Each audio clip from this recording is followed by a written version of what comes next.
Hello everyone, welcome to my channel. आज हम आपको बताने वाले हैं पेरिस संधि। जी हाँ, पेरिस संधि के नाम से या फिर शांति सम्मेलन। पेरिस में शांति सम्मेलन प्रथम विश्व युद्ध के बाद हुई थी। तो इसके बारे में जानने के लिए हमारे वीडियो को लगातार देखते रहिए और बने रहिए हमारे यूट्यूब चैनल के साथ। दोस्तों, अच्छा लगे वीडियो तो लाइक शेयर सब्सक्राइब दोनों कीजिएगा।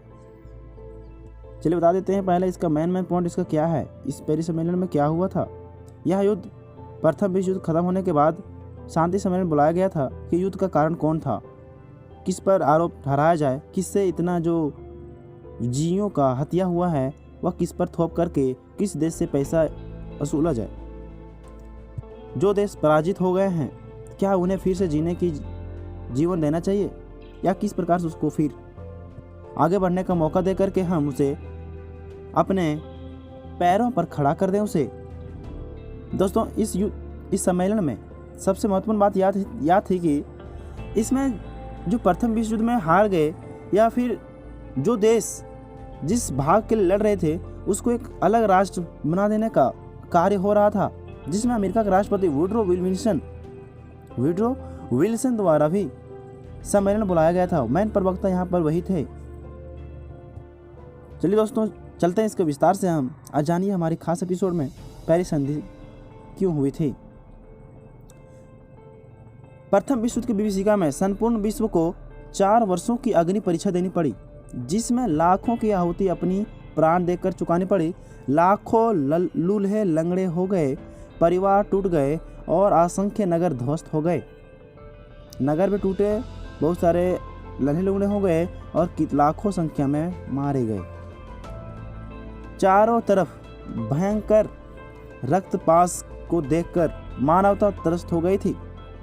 चारों साइड माने कि रक्त से लपालप भरा हुआ था फ्रांस में, यूरोप में। ठीक है, वह अपने नेताओं में एक नई दुनिया की आकांक्षा रखती थी। हर राष्ट्र अपने नेताओं में नई जीवन नई आकांक्षाएं रखती थी कि वह फिर से हम अपनी पीढ़ी को पा सकते हैं।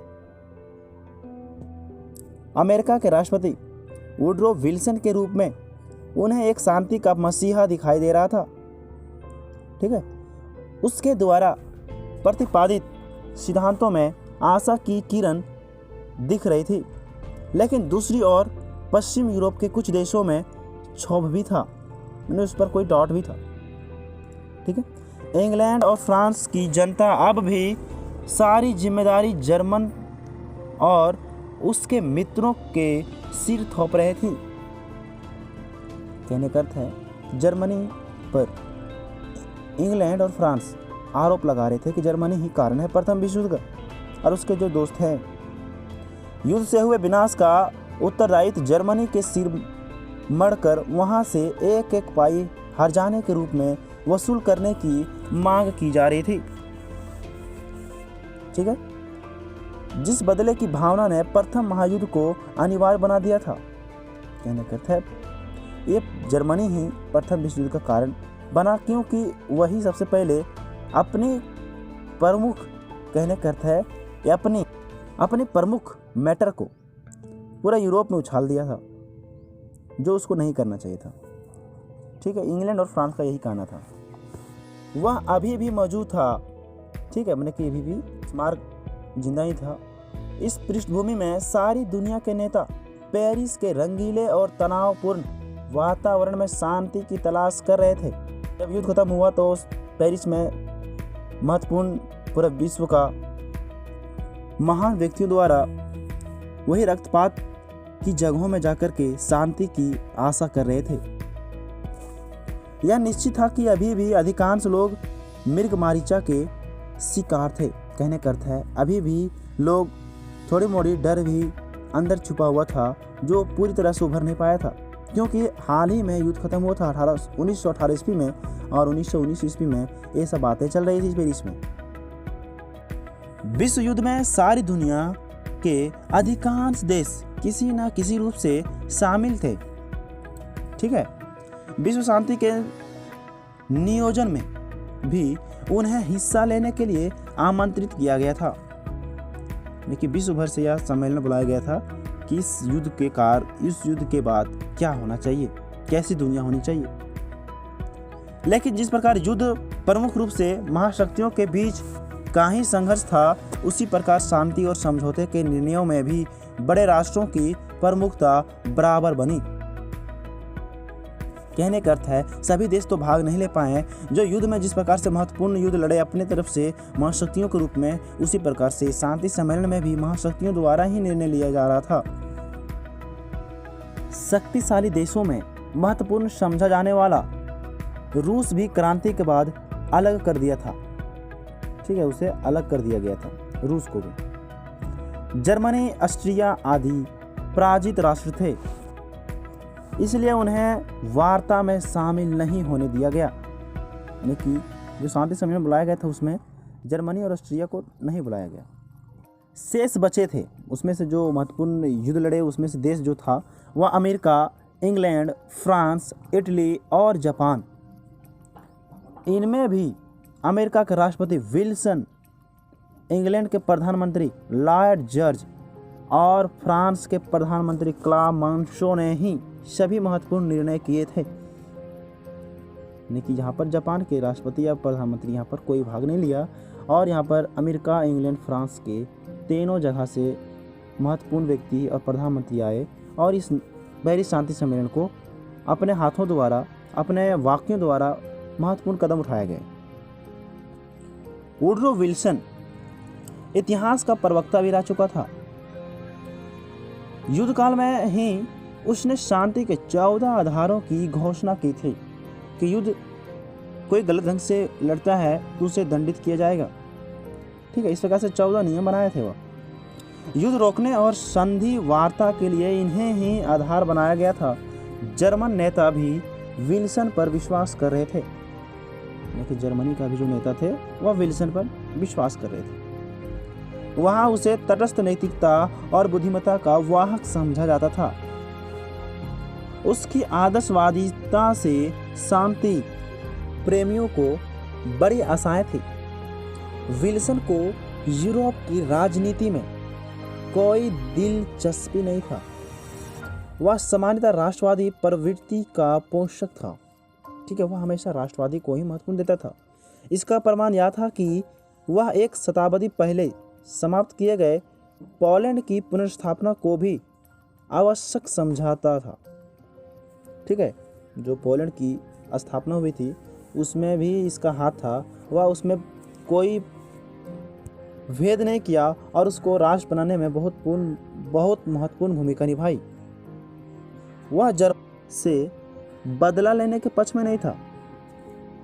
वह पेरिस एक निश्चित इरादे से आया था कि संधि वार्ता के साथ साथ एक अंतर्राष्ट्रीय संगठन की स्थापना को भी अंतिम रूप दिया जा सके, ताकि भविष्य में अंतर्राष्ट्रीय झगड़े बीच बचाव और शांतिपूर्ण ढंग से सुलझ सके तथा दुनिया में सद्भाव बढ़े। ठीक है, इस प्रकार से संधि वार्ता से अधिक वह राष्ट्रसंघ की स्थापना को महत्व देता था।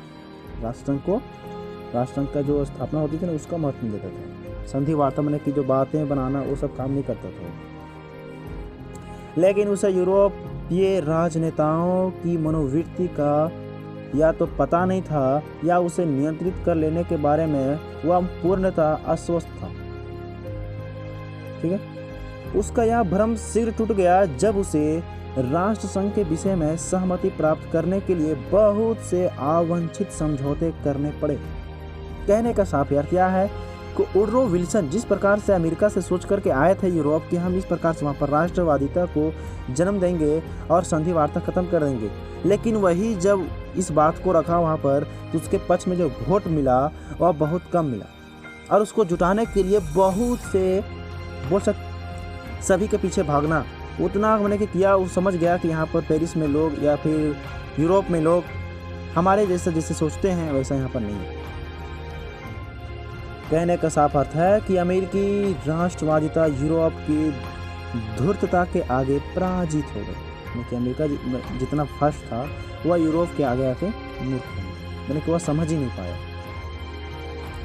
उसकी सबसे बड़ी कमजोरी यह थी कि वह अपने देश के बहुमत का प्रतिनिधित्व नहीं करता था। कहने का अर्थ है वह वुडरो विल्सन अपने देश से ही बहुमत का प्रतिनिधित्व नहीं करता था।